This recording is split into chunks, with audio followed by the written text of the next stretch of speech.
오늘 사도행전 1장 15절부터 26절까지 말씀을 통해 주님이 택한 사람이라는 제목으로 하나님의 말씀을 증거하고자 합니다.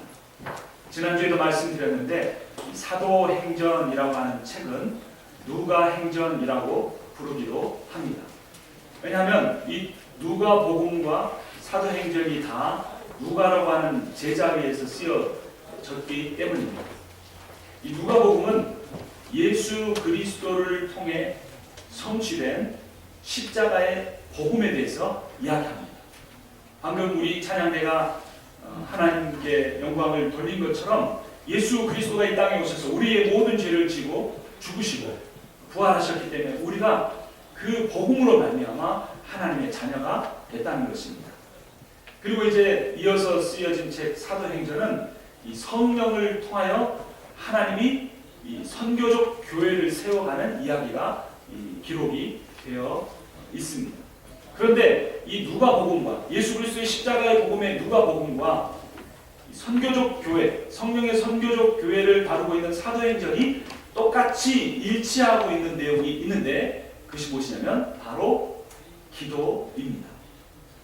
예수 그리스도께서 사역을 시작할 때 기도로 시작하시고 기도로 그 모든 사역을 완성하셨고 또 그 예수 그리스도가 보내주신 성령이 교회 가운데 와서 기도로 그 교회를 세우시고 또 그 기도로 그 교회를 통해 선교를 완성하셨기 때문입니다.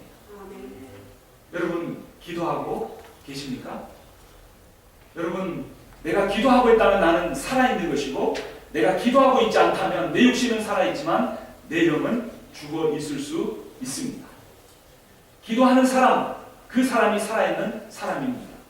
여러분 우리가 하나님 앞에 원망합니다. 하나님 왜 내 인생에 이렇게 고난이 있습니까? 하나님 내 인생에 왜 이렇게 아픔이 있습니까? 하나님 내가 이렇게 오랫동안 원해왔는데 왜 이것이 이루어지지 않습니까? 라고 하나님 앞에 항의하기도 하지만 내가 그 문제를 가지고 하나님 앞에 얼마나 부르짖어 얼마나 기도했는가를 돌아보면 사실 그렇게 우리가 많은 시간을 많은 힘을 들여서 기도하지 않았다는 사실을 금방 깨닫게 됩니다.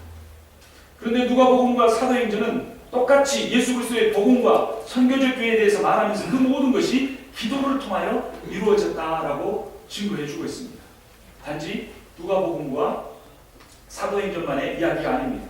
구약성경 역시 그러한 증거를 해주고 있습니다. 출애굽기 2장 23절을 보면 여러 해 후에 애굽 왕은 죽었고 이스라엘 자손은 고된 노동으로 말미암아 탄식하며 부르짖으니 그 고된 노동으로 말미암아 부르짖는 소리가 하나님께 상달된지라. 하나님이 이스라엘 백성들이 부르짖지 않는다고 그들의 고통을 모르시겠습니까? 그런데 놀랍게도 출애굽기 2장 23절은 그들이 부르짖으니 그 부르짖는 소리가 하나님께 상달된지라 라고 말해주고 있습니다. 부르짖는 기도가 중요하다는 것입니다. 이어지는 24절에서는 이렇게 말해주고 있습니다. 하나님이 그들의 고통 소리를 들으시고 하나님이 아브라함과 이삭과 야곱에게 세운 그의 언약을 기억하사 하나님이 이스라엘 자손을 돌보셨고 하나님이 그들을 기억하셨다라고 말하고 있습니다. 여러분 하나님은 기다리고 계십니다. 내가 부르짖기를 기다리고 계십니다. 하나님은 기다리고 계십니다. 내가 하나님 앞에 엎드려지면 하나님만이 구원이고 하나님만이 생명이라는 것을 내가 하나님 앞에 아뢰기를 기다리고 계십니다. 아직 내가 여유가 있다고 생각할지 모릅니다. 아직은 내가 경제적으로 힘들어 아직 버틸 힘이 있다고 생각할지 모릅니다. 그러나 우리의 생명이 우리의 뜻대로 되지 않는 것을 우리는 우리 주변의 사람들을 통해서 보게 됩니다. 그토록 건강했던 사람이 어느 날 갑자기 시한부 생명이라는 선고를 받게 돼요. 그마저 선고를 받고 몇 달이나 몇 년이나 더 살다간 사람은 그래도 괜찮지만 어느 날 불의의 사고로 교통사고를 당하거나 다른 사고로 인해 단 한마디 유언도 남기지 못하고 떠나는 사람들이 우리 주변에 많이 있고 우리가 신문과 TV를 통해 그런 소식을 듣게 됩니다. 하나님은 기다리고 계십니다. 내가 부르짖기를 기다리고 계십니다. 누가복음은 예수 그리스도의 십자가의 복음이라고 했는데 그 십자가의 복음이 어떻게 시작되었을까요? 누가복음 1장 10절을 보면 이렇게 말합니다. 모든 백성은 그 분향하는 시간에 밖에서 기도하더니 주의 사자가 그에게 나타나 향단 우편에 선지라. 사가랴가 보고 놀라며 무서워하니. 사가랴는 세례 요한의 아버지입니다. 제사장의 반차를 따라 사가랴의 순서가 돼서 그 성전 안에 들어가 분향하는데, 이 분향은 기도입니다. 그런데 모든 백성이 그 성전 밖에서 기도하고 있었더라라고 합니다.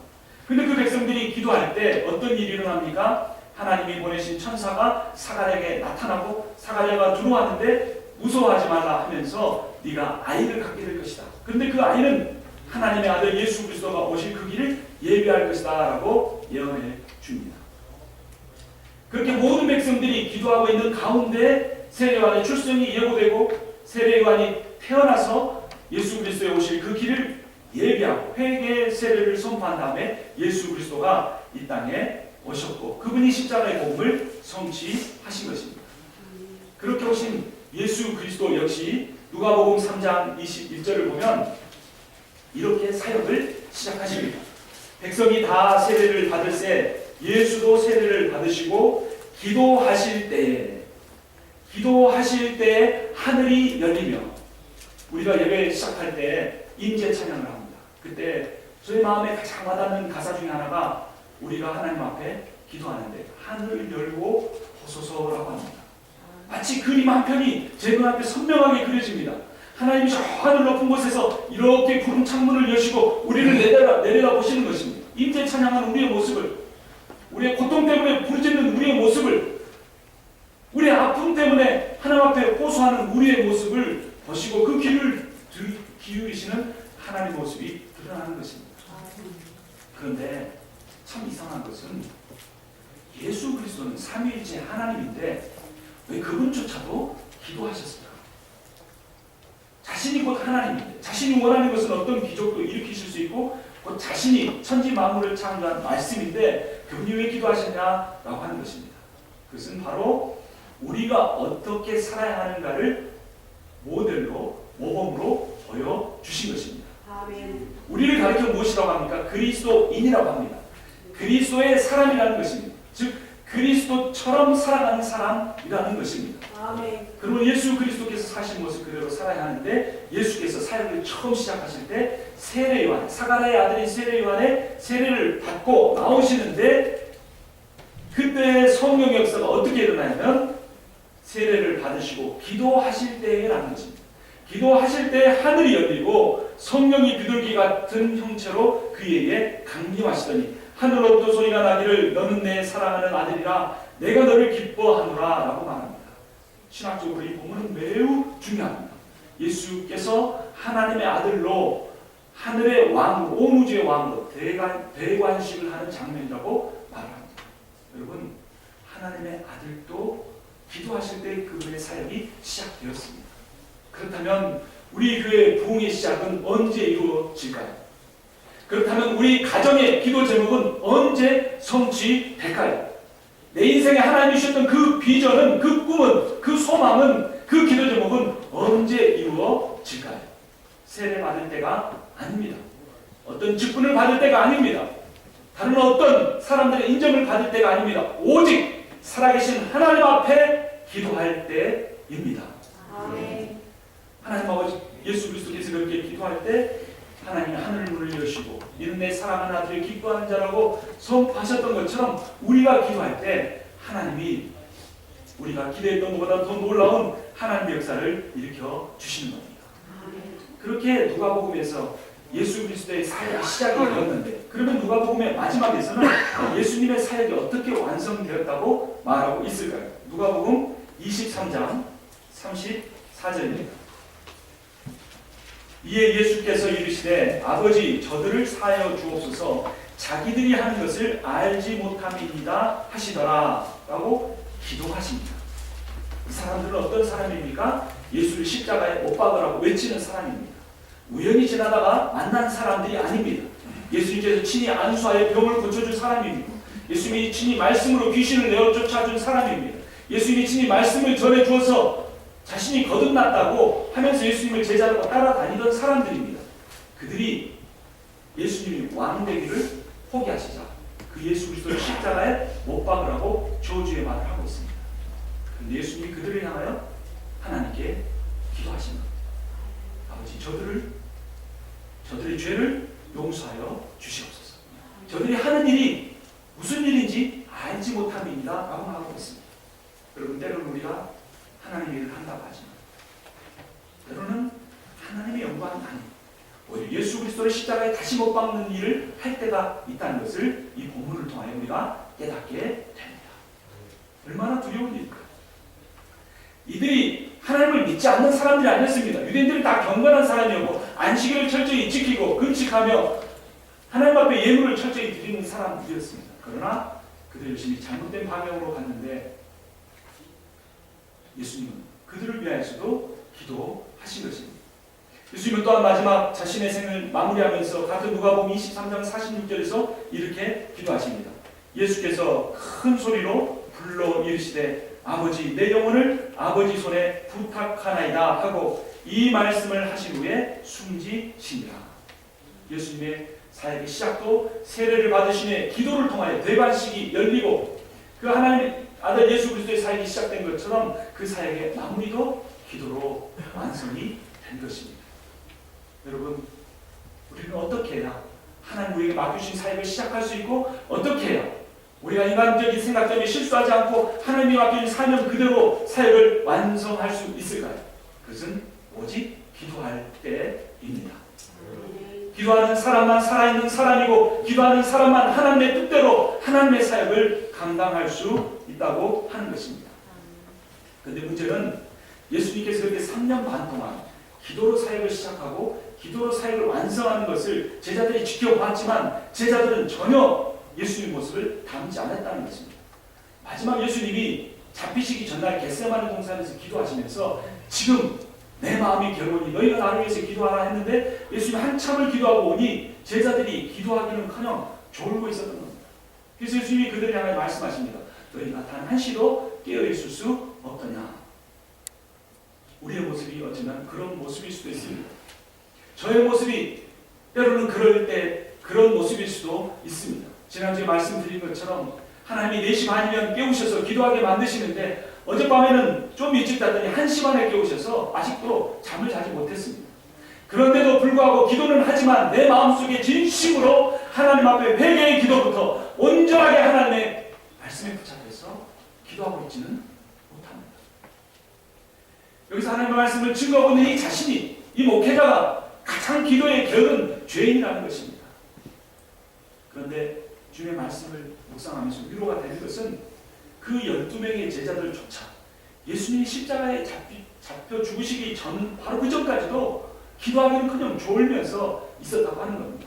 그런데 우리가 지난주에 말씀을 살펴보았는데 제자들의 모습이 어떻게 바뀌었습니까? 오늘의 본문입니다. 1장 14절 함께 읽겠습니다. 여자들과 예수의 어머니 마리아와 예수의 아이들과 더불어 마음을 같이하여 오로지 기도에 힘쓰니라. 이 오로지 기도에 힘쓴다라고 하는 세 단어가 기록이 됐지만 헬라어로는 단 한 단어입니다. 프로스칼레오라고 하는 단어입니다.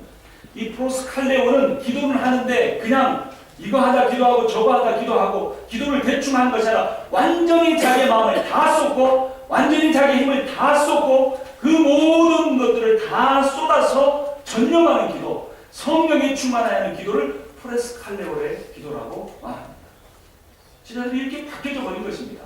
무엇 때문에 그들이 이렇게 바뀌어졌을까요? 그것은 예수님께서 하늘로 올라가시면서 내가 너에게 약속한 성령을 기다리라고 하신 그 말씀 때문이었습니다. 성령으로 충만받기 위해서 그들이 이렇게 전심으로 기도했고 그렇게 기도할 때에 우리가 살펴보았던 것처럼 사도행전 2장에 보면 성령이 불의 혀같이 갈라진 모습으로 급한 강한 바람처럼 그들에게 임해서 그 위로 더욱더 그들이 방언으로 기도하고 치유 역사에 기도를 하고 놀라운 하나님의 말씀을 증거해서 3,000명이나 이 시에 회개하는 그러한 기도를 하는 기도의 용사들이 되었다는 것입니다. 여러분, 기도하는 사람만이 살아있는 사람이고 기도하는 교회만이 살아있는 교회입니다.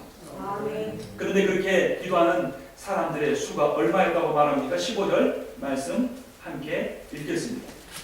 오인 무리의 수가 약 120명이나 되더라. 그때 베드로가 그 형제들 가운데 일어서서 이르되 120문도라고 말합니다. 성경에 보면 12제자가 나오고 그 12제자는 함께 늘 같이 생활하는 사람이었지만 있다고 보는 사람 중에 충성된 사람들 둘씩 전도해서 보낼 때는 몇 명을 보냈습니까? 70명의 전도대를 보냈습니다. 그런데 오순절 다락방에 모여서 성령 체험을 경험한 사람은 120문도입니다. 그리고 나중에 예수님의 부활을 목격하고 그 증인이 된 사람은 500여 형제라고 말합니다. 12이나 70이나 이 120이나 500이라는 숫자는 다 일정한 의미를 갖고 있습니다. 특별히 10이라고 하는 수는 완전수입니다. 구약의 이스라엘 백성이 몇 지파입니까? 12지파입니다. 신약의 제자들이 몇 명입니까? 12명입니다. 그러면 그 12이라는 숫자에 또 다른 완전수 있는 열을 곱해서 120이라는 숫자가 나온 것입니다.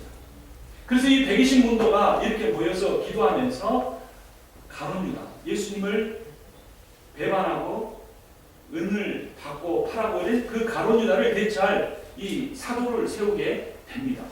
17절 보면 그 가룟 유다를 대체하는 데 있어서 무엇이 중요한지 한번 같이 읽어보겠습니다. 이 사람은 본래 우리 수 가운데 참여하여 이 중무의 한 부분을 맡았던 자라. 우리의 무엇 가운데 참여했다고 말해주고 있습니까? 우리의 수 가운데 참여했다는 것입니다. 그러니까 12이라는 수가 중요한 것입니다. 가룟 유다가 예수님을 배반하고 가서 빠졌는데 그 수를 채워야 한다는 것입니다. 그런데 우리 사도행전을 읽다 보면 저에게 이런 질문을 할 것입니다. 사도행전 12장을 보면 이 사도 중 한 명인 야고보가 순교를 하는데 야고보가 순교한 뒤에는 그 야고보를 대체할 사람을 사도를 세우지 않는 것입니다. 그 뒤에 나중에 베드로도 순교하고 마지막에 사도 요한이 순교하게 되는데 그 이후에 어떤 성경이나 외경이나 또는 교부들의 전승을 봐도 사도를 다시 세웠다는 말은 없습니다. 그러니까 이 가룟 유다를 대체할 사도를 세운 것은 그가 죽었기 때문에 대체한 것이 아니라 가룟 유다가 사도의 신앙을 저버리고 배교했기 때문에 그 배교자의 수를 채워 넣은 것입니다. 그 이후로는 야고보가 순교하고 베드로가 순교해도 그들은 온전히 주님의 말씀을 따라 선교적 교회를 세우기 위한 사명을 따라 죽었기 때문에 그 완전수 시비가 훼손되지 않았기 때문에 대체할 사람을 세우지 않는 것입니다. 그래서 이 120문도가 모여서 12명의 사도를 세운 것은 구약의 12지파가 완전했던 것처럼 신약의 12사도를 통해 세워진 초대교회가 조금도 흠이 없이 완전할 것을 보여주는 것입니다. 여러분, 우리가 기도에 힘쓰고 그 기도의 힘쓰므로 말미암아 성령의 충만함을 받게 되면 초대교회가 12명의 사도를 채워서 온전한 교회가 된 것처럼 우리 교회가 조금도 부족함이 없이 성령의 능력으로 말미암아 부흥하게 될 것입니다. 그런 부흥의 역사를 가지기 위해서 그들이 이 사도를 세우는데 어떤 과정을 거치는지 18절부터 제가 읽어보겠습니다. 이 사람이 불의의 삭수로 밭을 사고 후에 몸이 곤두박질하여 배가 터져 창자가 다 흘러나온지라. 이 일이 예루살렘에 사는 모든 사람에게 알려져 그들의 말로는 그 밭을 아겔 다마라 하니 이는 피밭이라는 뜻이라. 시편에 기록하였으되 그의 거처를 황폐하게 하시며 거기 거하는 자가 없게 하소서 하였고, 그러니까 이 거처는 가룟 유다를 거처, 그의 생명을 의미하는 것입니다. 이 시편 말씀이 가룟 유다의 죽음을 통해 성취되었다는 것입니다. 이것은 하나님이 성취하신 것입니다. 뒤에 보면 일러스되 그의 직분을 타인이 취하게 하소서 하였도다 라고 하면서 또 다른 시편의 말씀을 인용하면서 이제 그 120문도가 하나님으로부터 맡겨진 사명, 또 한 명의 사도를 채워서 사도의 12이라는 완전수를 충원할 계획을 그들이 실천해야 함을 보여주고 있는 것입니다. 21절을 우리 함께 읽겠습니다. 이러함으로 요한의 세례로부터 우리 가운데서 올려져 가신 날까지 주 예수께서 우리 가운데 출입하실 때 항상 우리와 함께 다니던 사람 중에 하나를 세워 우리와 더불어 예수께서 부활하심을 증언할 사람이 되게 하리라 하거늘. 예수의 사역과 십자가의 죽음과 부활을 다 목격한 그 사람 중에 증인을 세울 그런 계획을 가지고 있는 것입니다. 여러분, 그런데 우리 이렇게 가룟 유다에 대한 많은 내용이 기록된 것을 보면서 가룟 유다는 왜 예수님과 3년 반을 동행했음에도 불구하고 예수님을 대신하고 결국 자살로 그 인생을 마감했을까라는 그런 궁금증이 듭니다. 그러면서 마음 한편에는 내가 혹시 그런 사람이 되지 않을까라는 생각이 들 수도 있습니다. 이러한 두려움은 우리의 신앙생활의 한편에는 구원의 확신에 대한 분명한 그러한 믿음이 있어야 함에도 불구하고 또 다른 우리의 신앙생활의 한편은 사도 바울이 고백한 것처럼 내가 주의 복음을 다 전한 뒤에 그 구원의 반열에서 떨어질까 두려워하노라. 그러므로 날마다 나를 쳐서 주께 복종하노라 했던 그러한 동시에 두 가지 마음이 우리 가운데 있어야 한다는 것입니다. 그러니까 성령에 충만하면 우리는 끝까지 구원의 확신을 가지고 구원에 이를 것이지만 우리가 성령에 충만하지 않고 기도하지 않으면 우리의 마음속에 사탄이 자리 잡아서 그 구원을 빼앗아 가버릴 수도 있다는 겁니다. 아니 처음부터 구원받지 못한 사람일 수도 있다는 것입니다. 그러면 우리가 무엇을 가지고 그것을 구분해 볼 수 있을까요? 그것은 중요한 것은 내 안에 성령이 나를 지배하시는가 귀신이나 다른 어떤 것이 나를 지배하는가 돌아보는 것입니다. 그런데 그것에 매우 중요한 기준이 있습니다. 그것은 무엇이냐면 하나님을 믿지 않거나 정말로 귀신에 들린 것처럼 그런 악한 일이나 악한 말이나 악한 삶을 사는 사람을 볼 때에 내가 그 사람에 대해서 어떤 반응을 보이냐라고 하는 것입니다. 전자는 그 사람을 적나라하게 비판하고 정죄하고 심지어는 더 미워하는 그런 마음까지 내가 갖는 것입니다. 우리는 흔히 그런 마음을 가질 때 내가 의로움으로 내가 바로 서 있기 때문에 그 사람에 대해서 비판하고 정죄하고 하나님의 그러한 심판의 자의 그런 자리에서 그런 미워하기까지 한다라고 생각할지 모릅니다. 그런데 제가 중학교 때 이 중국 그 영화를 그 홍콩 영화 성경이 나오는 그런 영화를 자주 볼 때가 있었습니다. 부끄러운 이야기죠. 그 중학생 때 교회를 다녔음에도 그렇게 열심히 봤습니다. 근데 제가 교회를 열심히 다니고 수련회 가서 기도도 했기 때문에 구원이 뭔지 천국이 뭔지 지옥이 뭔지 알았기 때문에 선이 무엇인지 악이 무엇인지 알았기 때문에 궁금증이 생겼습니다. 왜냐하면 중국 영화의 한결같이 주제는 뭐냐면 여러 가지 패턴이지만 한결같이 동일한 것은 권선, 즉 악입니다.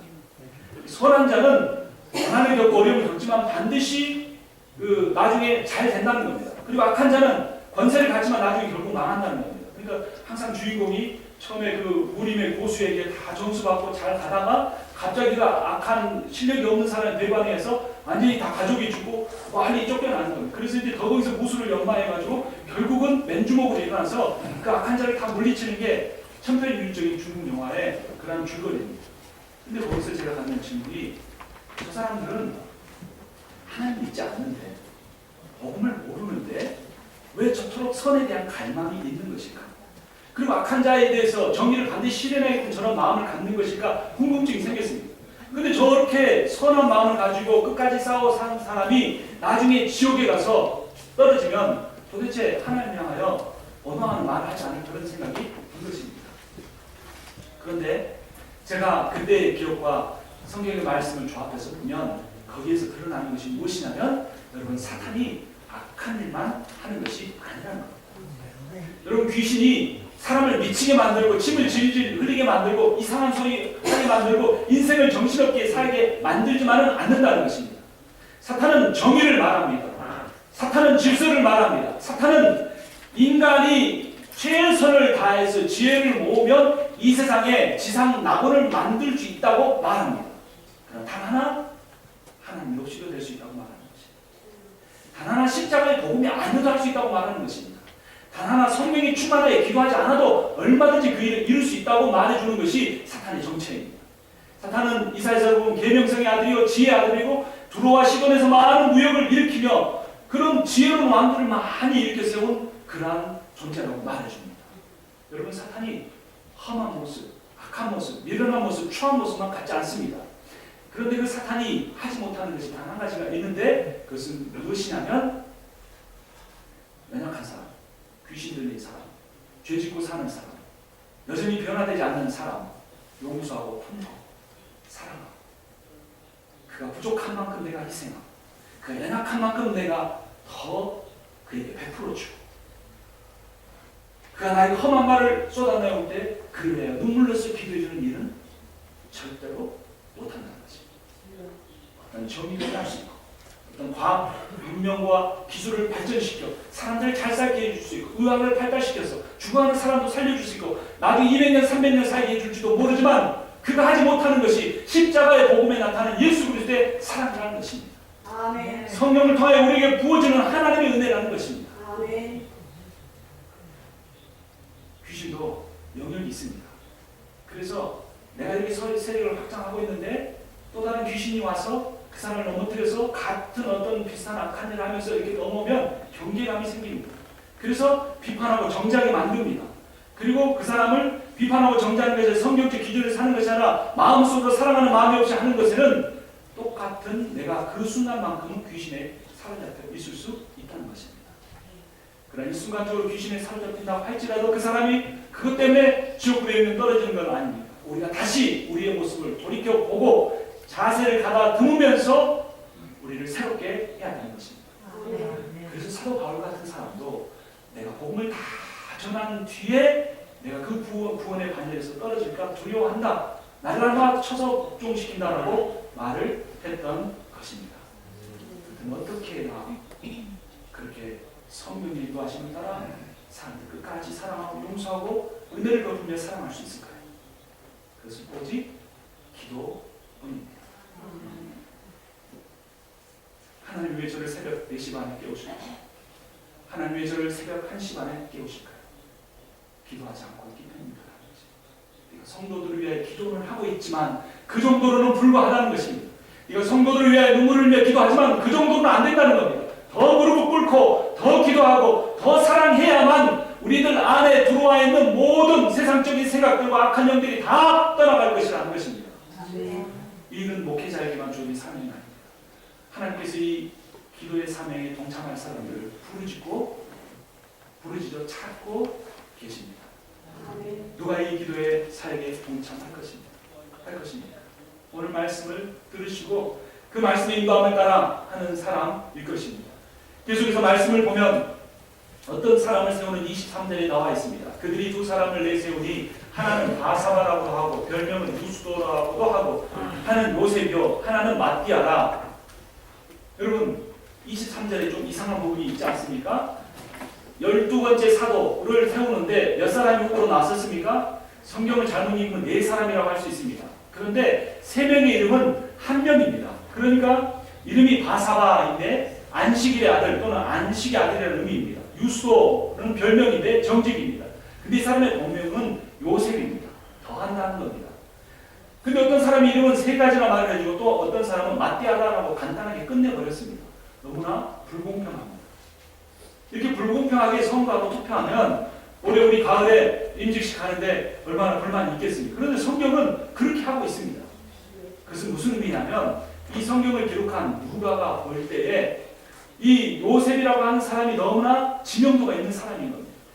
120명의 문도가 다 알 정도로 그의 별명까지 알고 또 다른 이름을 알 정도로 이 사람은 능력도 있고 아마 모든 것을 갖춘 사람일 겁니다. 그런데 마띠아는 그렇지 못한 사람이기 때문에 간결하게 이름을 거명하고 넘어갔습니다. 그런데 그 모든 사실은 120문도도 동의한 일일 텐데 그들은 자기들의 생각대로 결정하지 않습니다. 24절을 같이 읽겠습니다. 그들이 기도하여 이르되 무사람의 마음을 아시는 주여 이 두 사람 중에 누가 주님께 택하심과 되어 라고 말합니다. 오늘 설교의 제목이 무엇입니까? 주님이 택하신 사람입니다. 주님이 택하신 사람이 목회자가 되고 주님이 택하신 사람이 임직자가 되어야 합니다. 그런데 문제는 누가 주님이 택한 사람인지 우리가 알지 못한다는 겁니다. 이렇게 120문도가 다 동의할 정도, 이 누가복음과 사도행전을 쓴 누가가 동의할 정도로 요셉이다 다 말할지라도 우리는 모른다라고 해야 되는 겁니다. 그래서 그들이 기도했습니다. 그런데 기도만 하고 나면 우리는 기도하고 나서 내 뜻대로 하고 내가 기도했으니까 이것이 하나님의 뜻이라고 말할지 모릅니다. 그러나 120명의 문도는 이 12명의 사도에 의해서 초대교회가 완성될 것이기 때문에 이 문제는 매우 신중했습니다. 기도했음에도 불구하고 그들의 의견을 전혀 말하지 않습니다. 그리고 어떻게 합니까? 25절을 제가 읽겠습니다. 봉사와 및 사도의 직무를 대신할 자인지를 보이시옵소서. 누가 사도 될 사람인지 가르쳐 달라는 겁니다. 유다는 이 직무를 버리고 제 곳으로 간다이다 하고 26절 같이 읽겠습니다. 제비 뽑아 마띠아를 얻으니 그가 11 수에 들어가니라. 아멘. 어떻게 해서 뽑았습니까? 제비 뽑아서 결정했습니다. 그래서 이렇게 결정해서 아마 120문도 중에 어떤 사람은 불평했을지 모릅니다. 아니 내가 처음부터 그렇게 하지 말자고 하지 않았느냐. 요셉이 되어야 초대교회가 든든히 세워질 것이 분명한데 왜 이렇게 기도만 하고 우리가 결정했으면 되는데 제비를 뽑았느냐라고 말하는 사람이 있었을지도 모르겠습니다. 그런데 하나님은 마띠아를 뽑으셨습니다. 여러분 에서가 모든 면에서 남자답고 사냥에 능숙하고 이스라엘 백성을 잘 이끌어갈 사람이지만 엄마 치마폭이나 붙들고 있는 야곱, 사람을 속이고 물질 욕심밖에 가지지 못한 야곱을 하나님이 세우셨습니다. 그런 모든 것들은 하나님이 우리에게 하나님의 뜻을 분별하기 위해 기도하고 성령에 충만하여 하나님의 뜻만을 묵상한다는 사실을 우리에게 가르쳐 주고 있는 것입니다. 여러분 이 일을 모두 다 주관한 사람이 누구입니까? 15절을 보면 베드로라고 말해줍니다. 근데 이 베드로가 어떤 사람이었습니까? 예수를 3번 부인했고 또 부활한 예수를 본 다음에도 제자들 선동해서 고기나 잡으러 가자 옛날 일로 돌아가게 했던 그러한 사람입니다. 그런데 베드로가 어떻게 해서 그런 사역자로 쓰임을 받았습니까? 누가복음 22장 31절 32절을 보면 예수께서 그를 위하여 기도하셨기 때문입니다. 사단이 밀가 부르듯이 너를 넘어뜨리려고 하나 내가 너를 위하여 기도함으로 너를 반드시 세울 것이라 주님이 약속하셨던 것입니다. 그런데 여러분 주님이 그렇게 약한 베드로를 세우셨을 뿐만 아니라 주님은 오늘 우리에게 이렇게 말씀하십니다. 오늘 설교의 말씀을 듣고 이 설교는 나를 향한 것이다. 내가 연약한 자다 라고 고백하는 그 사람을 향하여 주님이 이렇게 말씀하십니다. 로마서 8장 34절을 보면 누가 능히 하나님께서 택하신 자들을 고발하리요 의롭다 하시는 이는 하나님이시니 누가 정죄하리요 죽으실 뿐 아니라 다시 살아나신 이는 그리스도 예수시니 그는 하나님 우편에 계신 자요 우리를 위하여 간구하시는 자신이라. 아멘. 주님, 목회자인 제가 가장 기도에 열심을 내지 못한 죄인입니다. 목회자인 제가 성도들을 사랑한다고 했지만 인간적인 마음까지 허락되는 부분까지는 사랑했지만 모든 면까지는 사랑하지 못했습니다라고 제가 고백하고 회개할 때 하나님이 나를 위하여 보좌 우편에서 저를 위하여 간구하고 계신다고 하는 것입니다. 오늘 이 말씀을 듣고 누구든지 자신의 죄를 회개하고 자복하며 주님 저 때문입니다. 제가 죄인입니다. 아버지 나를 불쌍히 여겨주시옵소서. 내게 기도할 때 성령을 충만히 부어주시옵소서 하고 기도하는 모든 이들에게 예수 그리스도는 전능하신 하나님 보좌 우편에 앉아 계셔서 그 사람을 위하여 기도하실 것입니다.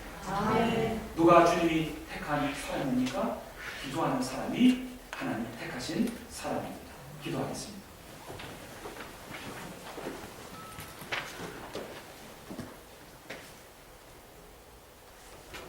우리를 위하여 지금 이 순간에서도 하나님 보좌 우편에서 친히 간구하신 우리 주 예수 그리스도의 이름을 찬송합니다. 하나님 아버지 우리 제일 한인 장로교회 성도 단 한 분도 구원에서 탈락하지 않고 하나님의 은혜와 사랑을 충만히 누리는 하나님의 존귀한 백성이 다 되게 역사하여 주시옵소서. 다른 어떤 인간적 조건을 갖추었기 때문이 아니오 내가 죄인입니다. 내가 가장 기도가 필요한 사람이다라고 겸손히 무릎 꿇는 사람임을 가르쳐 주셨사오니 아버지 하나님 우리에게 그러한 기도의 불길이 일어나게 하여 주시옵소서. 기도하되 내 뜻대로 기도하지 않고 기도한 뒤에 내 뜻대로 해버리지 않고 기도한 뒤에 제비 뽑아 하나님의 뜻을 순종한 120문도처럼 하나님 아버지 성령 충만하여 기도하고 모든 일을 결정하고 말할 때마다 성령이 내 입술을 통하여 말할 수 있게 하는 그러한 축복된 인생이 다 되게 역사하여 주시옵소서. 예수님의 이름으로 기도합니다. 아멘.